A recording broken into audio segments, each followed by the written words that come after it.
बंदर अब्बास एक बहुत महत्वपूर्ण जगह है ईरान में, जहां पर ईरान का सबसे महत्वपूर्ण नौसैनिक केंद्र भी है। ये इस मैप के जरिए आप यहां पर देखिए, जो बंदर अब्बास है वो जगह सबसे नीचे तटीय क्षेत्र, जहां पर स्ट्रेट ऑफ हॉर्मुज का एक महत्वपूर्ण हिस्सा है, महत्वपूर्ण जगह है, वहां पर ये मौजूद है और महत्वपूर्ण नौसैनिक केंद्र इसको माना जाता है। रेवोल्यूशनरी गार्ड कॉर्प्स के मुख्य नौसैनिक अड्डे यहाँ पर हैं और यहीं से हॉर्मुज की निगरानी भी की जाती है। ये बहुत महत्वपूर्ण है। आप देख सकते हैं इस मैप पर कहां पर इस जगह की मौजूदगी है। ईरान का सबसे अहम बंदरगाह भी है। इसके अलावा बुशहर एक जगह जहां पर बहुत अहम परमाणु संयंत्र है ईरान के, IRGC का विशाल सैन्य अड्डा भी यहां पर है। इसके अलावा आप देखिए सिरिक को टारगेट यहां पर किया गया है। सिरिक भी बिल्कुल तटीय क्षेत्र है, स्ट्रेट ऑफ हॉर्मुज के बहुत नजदीक है और ये तटीय शहर जो हॉर्मुज के पास मौजूद है, यहां से निगरानी भी ईरान करता है और रडार साइट्स भी यहां पर मौजूद हैं। इसके अलावा चाबहार, जहां पर एक महत्वपूर्ण पोर्ट है ईरान का बहुत अहम बंदरगाह इसको माना जाता है। शहर मेरीटाइम ट्रैफिक कंट्रोल टावर भी शहर का यहां पर मौजूद है,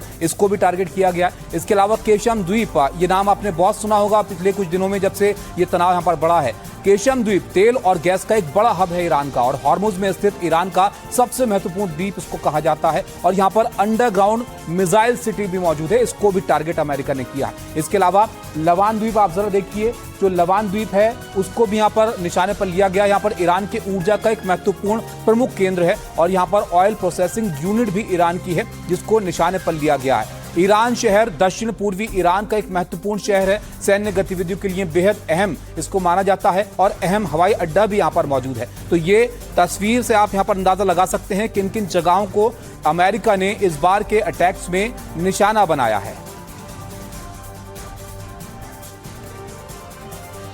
उधर आप देखिए, तुर्की में नेटो समिट के बाद अमेरिकी राष्ट्रपति डोनाल्ड ट्रंप के एक बयान ने वैश्विक राजनीति में हलचल मचा दी है। ट्रंप ने न सिर्फ समझौते तोड़ने का ऐलान किया, बल्कि अपनी सुरक्षा को लेकर भी बड़ा खुलासा कर दिया। क्या डोनाल्ड ट्रंप ईरान के निशाने पर हैं? क्या ट्रंप पर मंडरा रहा है खतरा? नाटो समिट के दौरान ट्रंप ने दावा किया कि वो ईरान की किल लिस्ट में सबसे ऊपर हैं। ट्रंप ने ईरान के नए नेतृत्व को सीधे धमकी देते हुए कहा कि यदि तेहरान ने अपना रवैया नहीं बदला तो उनके पिछले नेताओं की तरह उनका भी यही हश्र होगा। Everything's gone. Their leaders are gone. They had leaders, they're gone, and they had another set of leaders, they're gone. Now they have another set of leaders, they may be gone. Who knows? And you know what? I may be gone too, because I'm their number one target. Trump ने इस बयान के साथ कहा कि जो वो कर रहे हैं वो अमेरिका के लिए ही नहीं बल्कि पूरी दुनिया के लिए बेहतर है। ईरान को रोकना बहुत जरूरी है।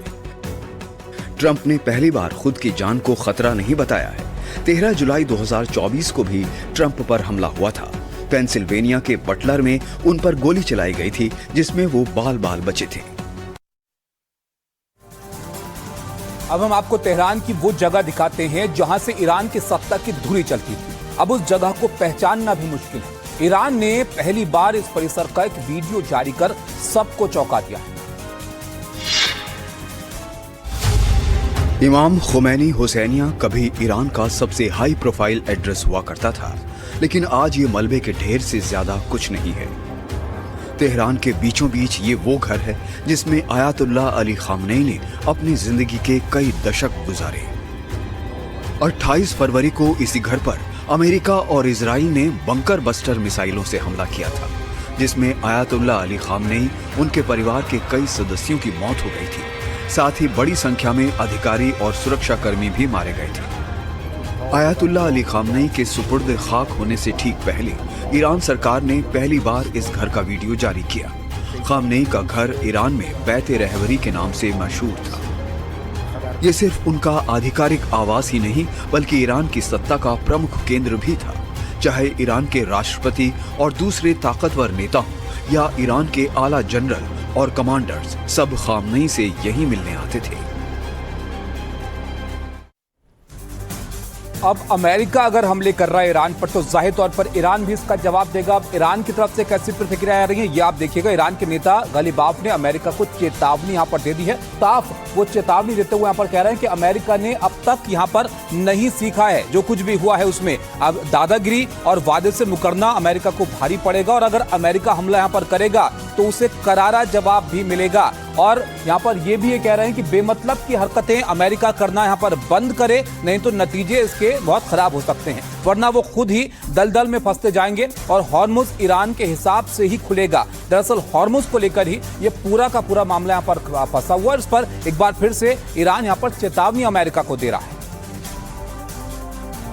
अब एक और बड़ी खबर आपको बताते हैं। देखिए, इराक से मशहद अब अली खामनेई का शव पहुंचा है। सुपुर्द खाक उनको होना है। आयतुल्लाह अली खामनेई के शव के लिए जो आखिरी अंतिम यात्रा उनकी निकल रही है, उसकी तस्वीरें भी हम आपको दिखा रहे हैं, कैसे बड़ी तादाद में लोग यहाँ पर शामिल हो रहे हैं। मशहद में हजारों लोग जुटे हैं। मशहद में सुरक्षा के भारी इंतजाम भी कर दिए गए हैं, क्योंकि मशहद ही वो शहर है जहां पर खामनेई का जन्म हुआ था और यहीं पर इनको सुपुर्द खाक करना है।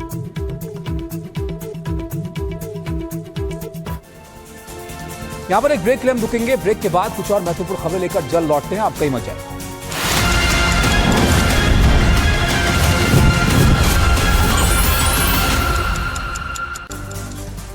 अब एक बड़ी खबर हम आपको बताते हैं। देश के अलग अलग इलाकों में अधिकारियों की मिलीभगत से अवैध निर्माण पर अब सुप्रीम कोर्ट काफी नाराज हो गया है। दिल्ली में अवैध निर्माण को लेकर एमसीडी के लचर रवैये पर कोर्ट ने फटकार लगाई है। सुप्रीम कोर्ट ने कहा कि 20 मई के आदेश में दिल्ली के लाजपत नगर, सरोजनी नगर में अवैध निर्माण पर कार्रवाई का आदेश दिया था। अभी तक कोई कार्रवाई नहीं की गई, सिर्फ नोटिस भेजकर औपचारिकता पूरी की गई। कोर्ट के आदेश के बाद भी अधिकारी कार्रवाई नहीं करते तो हम अधिकारियों की जवाबदेही सुनिश्चित करेंगे। हम जिम्मेदार अधिकारियों के खिलाफ अवमानना की कार्रवाई कर सकते हैं। सुप्रीम कोर्ट ने कहा कि अधिकारियों की लापरवाही से कभी बिल्डिंग गिरती है तो कभी मालवीय नगर जैसे आग हादसे होते हैं। आईआईटी की टीम बने जो एमसीडी अधिकारियों के साथ साकेत, लाजपत नगर और सरोजनी नगर का निरीक्षण करेगी। कोर्ट को इसके बाद रिपोर्ट ये टीम देगी।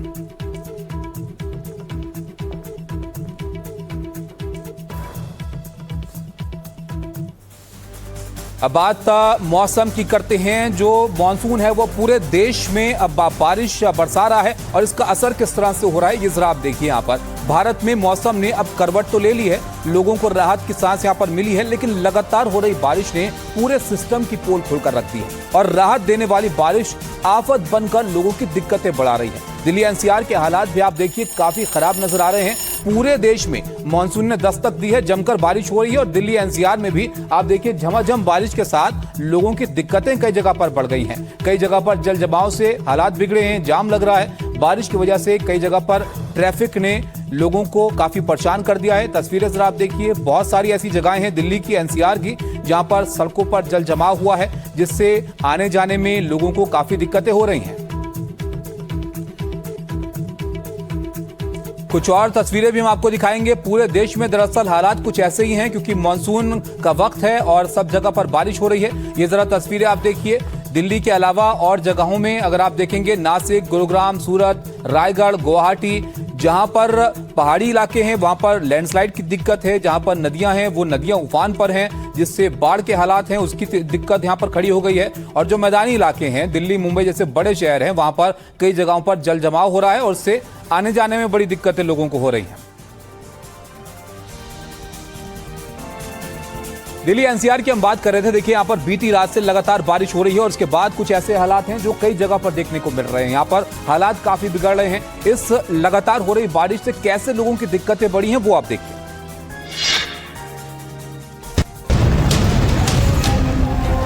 आसमान से बारिश हुई और सिस्टम पानी पानी हो गया। दिल्ली के बुराड़ी में सड़कें नदियां बन गईं। हालात ऐसे हुए कि सैलाब में ट्रक ने जल समाधि ले ली।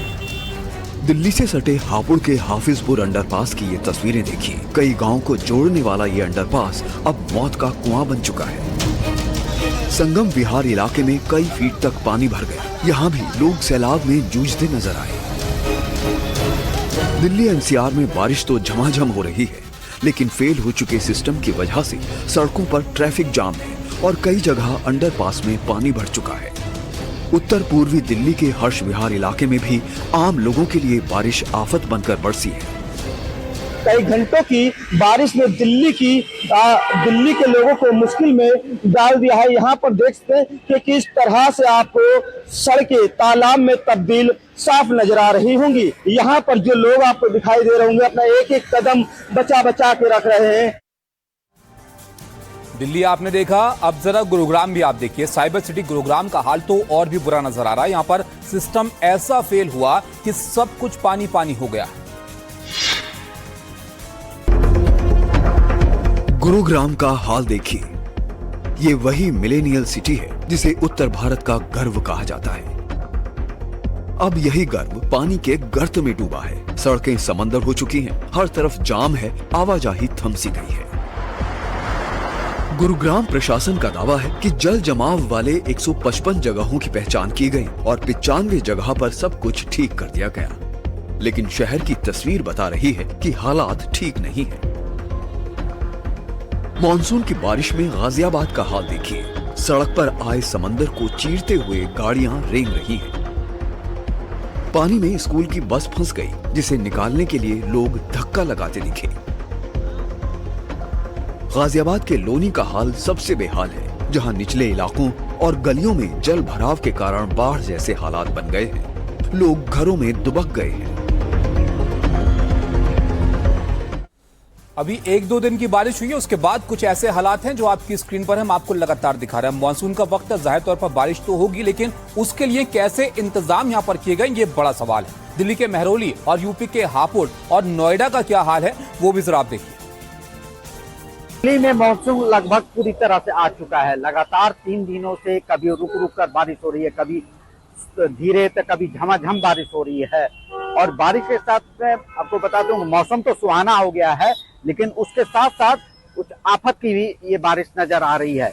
इस वक्त हम खड़े हैं मेहरौली बदरपुर रोड पर और वहां की तस्वीरें आपको दिखाना चाहूंगा कि ये देखिए, ये जो सड़क है पूरा पानी से लबालब भरा हुआ है। गाड़ी के जो टायर है आप देख सकते हैं कि पूरी डूबी हुई है। सबसे ज्यादा जो समस्या जो है वो बाइक सवारों को, 2 व्हीलर चालकों को है। गाड़ियां यहाँ से रेंग रेंग कर चल रही है। दूसरी साइड में आपको दिखाना चाहूंगा, दूसरी साइड में वो पूरी तरह से रोड कई किलोमीटर तक जाम फंसा हुआ है। दिल्ली से में इस तरह की तस्वीरें कई जगह से देखने को मिल रही है। आज सुबह से हमने आपको दिखाया संगम विहार की, सैनिक फार्म की और ये अब एमबी रोड की, यानी कि इस तरह की तस्वीरें आपको दिल्ली में कई जगह देखने को मिल सकती है। हालांकि दिल्ली सरकार ने जो दावे किए थे कि वाटर लॉगिंग नहीं होगी, हमने नालों की सफाई कर दी है, जो पिछले साल हम लोगों ने जो कवर किया था, देखा था, उस तरह की तस्वीर नजर नहीं आ रही है।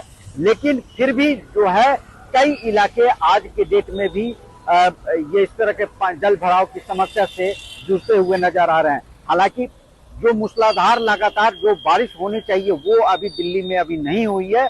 अगर उस तरह के हालात बनते हैं तो देखने वाली बात होगी कि उस समय क्या हालात होंगे। तो देखा आपने किस तरह से मानसून की शुरुआत हुई है और कैसा असर इस बारिश का जमीन पर देखने को मिल रहा है। महाराष्ट्र भी आपको लेकर चलते हैं। महाराष्ट्र में बादल जमकर बरस रहे हैं। यहां पर रायगढ़ में पाताल गंगा नदी है, जिसमें जबरदस्त तूफान देखने को मिल रहा है। वहां से बाढ़ का हैरान करने वाला नजारा सामने आया।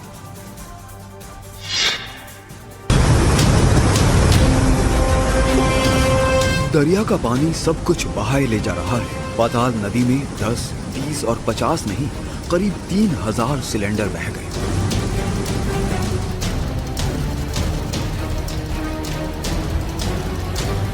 बाढ़ का पानी HPCL के LPG बॉटलिंग प्लांट में भर गया। फिर ऐसे हालात बने कि इतनी बड़ी संख्या में सिलेंडर बहने लगे।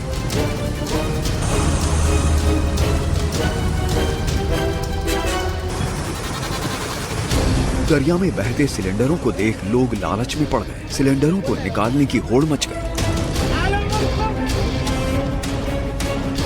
हालांकि इसमें खतरा था। अधिकारियों ने लोगों को बाज आने की चेतावनी दी। दरअसल इन सिलेंडरों में बहुत सारे खाली थे और कई गैस से भरे हुए थे। ऐसे में हादसे का डर था। फिलहाल प्रशासन नदी किनारे निगरानी कर रहा है। हालांकि महाराष्ट्र में बारिश का तांडव थोड़ा कम हुआ है, लेकिन आने वाले 24 घंटे लोगों के लिए मुश्किलें लेकर आ सकते हैं। आपको बताते हैं कैसे महाराष्ट्र में मौसम का मिजाज जो है वो लगातार बदल रहा है। बारिश की चपेट में 36 जिले हैं इस वक्त महाराष्ट्र के और 14 जिले भारी बारिश के दायरे में हैं, जिसमें कोंकण और गोवा स्थित हैं और गंभीर यहां पर बारिश हो सकती है। कई जिलों में रेड अलर्ट जारी किया गया है और रेड से ऑरेंज अलर्ट कई जिलों में यहां पर बारिश को लेकर जारी किया, यानी जबरदस्त बारिश होने की संभावना यहां पर है। महाराष्ट्र में आप देखिए मध्य महाराष्ट्र में भारी बारिश की चेतावनी है। इसके अलावा विदर्भ इलाके में भी बारिश को लेकर अलर्ट जारी किया गया है। मुंबई के निचले इलाके जहां पर जलभराव हो रहा है, 7 बड़े शहरों में बाढ़ और लैंडस्लाइड का भी खतरा है, जिसको लेकर मौसम विभाग ने यहां पर चेतावनी दी है। उधर आप देखिए मैदान के साथ देश के पहाड़ों पर भी कुदरत का खौफनाक रंग यहां पर दिख रहा है। उत्तराखंड से लेकर कश्मीर की नॉर्थ ईस्ट के कई जिले में इतनी बारिश हो रही है कि हाहाकार मचा हुआ। जम्मू कश्मीर के सलाल डैम में उफान है। रुद्रप्रयाग में अलकनंदा ने रौद्र रूप दिखाया है। भूस्खलन में कई जगह पर तबाही मची है। इसके अलावा असम के गुवाहाटी में हालात काफी खराब हैं। तो लगातार बारिश हो रही है सब जगहों पर, उसका असर कुछ इस तरह का है कि लोगों के लिए काफी चुनौतियां पैदा हो गई हैं।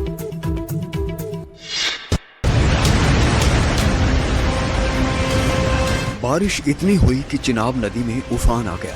इसके असर से सलाल बांध भी लबालब हो गया। इस पानी को रोकने में खतरा था। डैम को बचाने के लिए एक साथ कई गेट खोल दिए गए।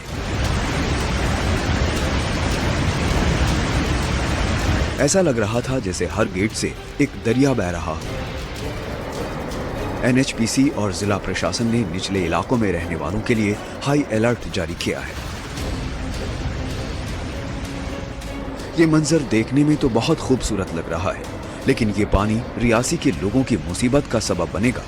बहुत सारे लोगों की परेशानी बढ़ना तय है। रियासी के लोगों ने पिछले साल भी कुदरत की मार का सामना किया था। भारी बारिश और बादल फटने से 7 लोगों की जान भी गई थी।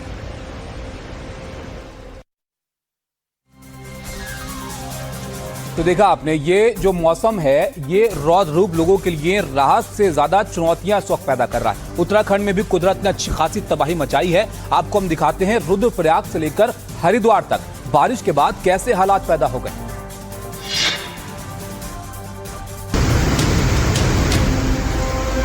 रुद्रप्रयाग में अलकनंदा नदी में ऐसा उफान आया कि भगवान शिव की मूर्ति ही जलमग्न हो गई, मानो महादेव खुद अपनी जटाओं से प्रलय का संकेत दे रहे हो। देहरादून में सोम नदी का जलस्तर डराने लगा है। पानी का वेग इतना तेज है कि लोगों की रूह कांप जाए। मौसम विभाग के रेड अलर्ट के बीच पर्यटकों को दिशा निर्देश दिए जा रहे हैं। देहरादून में भारी बारिश के बाद नदियों का जलस्तर बढ़ा और आईएमडी की चेतावनी के बीच स्कूल बंद कर दिए गए। तबाही की ये लहरें अब योग नगरी ऋषिकेश में भी दिखी। यहाँ गंगा नदी चेतावनी के निशान को लांघने के लिए बेताब है। आपात स्थिति से निपटने के लिए एसडीआरएफ ने मोर्चा संभाल लिया है। हरिद्वार के अंडरपास समंदर बन चुके हैं। गाड़ियां डूब रही हैं और रफ्तार पर पूरी तरह ब्रेक लग चुका है। जाहिर तौर पर अब मॉनसून पूरे देश में झमाझम बारिश लेकर आ चुका है। तो इस बारिश का मूड कैसा है, जरा इसको आप यहां पर समझिए। देश के ज्यादातर जो हिस्से हैं वहां पर इस वक्त बादल जमकर बरस रहे हैं और पूरे देश में मॉनसूनी बारिश इस वक्त देखने को मिल रही है। जुलाई में बहुत ज्यादा बारिश हुई है और लो प्रेशर की वजह से दरअसल ये बारिश कई जगह पर यहां पर हो रही है। आज साउथ वेस्ट यूपी में लो प्रेशर है, इसलिए वहां पर आपको ज्यादा बारिश देखने को मिलेगी। दिल्ली एनसीआर में भी भारी बारिश हो रही है। कल भी दिल्ली एनसीआर में बारिश को लेकर अलर्ट जारी किया गया है। 11 जुलाई तक दिल्ली से जो बादल हैं वो छटने लग जाएंगे और उत्तराखंड में कल बारिश को लेकर अलर्ट जारी किया गया, यानी कल उत्तराखंड में अलग अलग जगहों पर आपको बारिश का मौसम देखने को मिल सकता है। लखनऊ में पूर्व एआरटीओ के घर विजिलेंस का बड़ा छापा। 1.62 करोड़ कैश बरामद, 13 किलो सोना और 9 किलो चांदी भी मिली है। यूपी का 1 लाख का इनामी गैंगस्टर गिरफ्तार हुआ है। उत्तराखंड के काशीपुर में पकड़ा गया। एमपी के सागर में सरकारी नौकरी और शादी का झांसा देकर युवती से दुष्कर्म, पुलिस ने आरोपी को पकड़ा। यूपी के अलीगढ़ में शादी समारोह में बवाल, बाराती और लड़की पक्ष में जमकर हुई मारपीट, दूल्हे ने लहराई तलवार।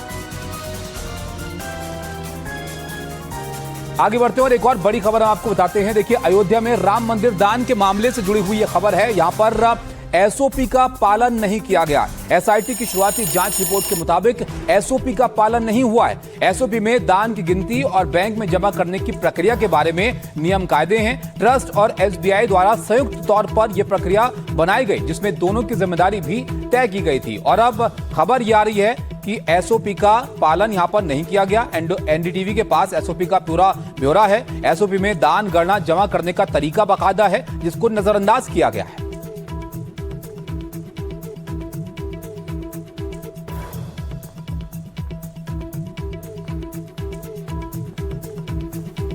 अब हम आपको बताते हैं कि राम मंदिर में दान गिनने को लेकर क्या स्टैंडर्ड ऑपरेटिंग प्रोसीजर यानी एसओपीस हैं, जिसकी प्रक्रिया यहां पर बनाई गई है। दान गिनने की प्रक्रिया इस तरह से यहां पर थी कि दान पात्र से निकली रकम तय समय पर बैंक खाते में जमा यहां पर की जाए। गिनती की प्रक्रिया पारदर्शी हो, इसके लिए बाकायदा नियम कायदे यहां पर तय किए गए थे और नियमों के मुताबिक नोट गिनने वाली मशीनों की नियमित जांच होनी चाहिए और सही इसका इस्तेमाल हो, इस पर निगरानी यहां पर की जानी थी। गिनती कक्ष में जरूरत से ज्यादा कैश जमा ना रखा जाए। गिनती में लगे कर्मचारियों का पूरा रिकॉर्ड यहां पर रखा जाए और एसबीआई कर्मचारियों को हर महीने यहां पर बदला जाए। ये तमाम बातें हैं जो एसओपी में शामिल थी। एसओपी में दान गिनने को लेकर ट्रस्ट की जिम्मेदारी भी बताई गई है, जैसे दान गणना की प्रक्रिया की निगरानी करना, नकद जमा पर्ची चालान रजिस्टर पर हस्ताक्षर करके लेना और लेन देन की पुष्टि करना।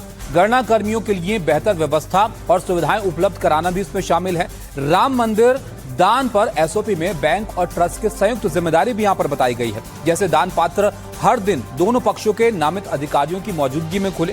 पूरी प्रक्रिया का रिकॉर्ड यहां पर रखा जाए और गिनती कक्ष तय प्रक्रिया के अनुसार संयुक्त निगरानी में संचालित यहां पर होना चाहिए। एसआईटी की प्रारंभिक रिपोर्ट के मुताबिक इन तमाम नियमों को लगातार नजरअंदाज किया गया, इसका उल्लंघन यहां पर किया गया है। तो ये महत्वपूर्ण जानकारियां निकलकर सामने आ रही। इसी के साथ इस बुलेटिन में फिलहाल के लिए यहां पर इतना ही। यहां पर एक ब्रेक लिए हम रुकेंगे। ब्रेक के बाद कुछ और खबरें लेकर जल्द लौट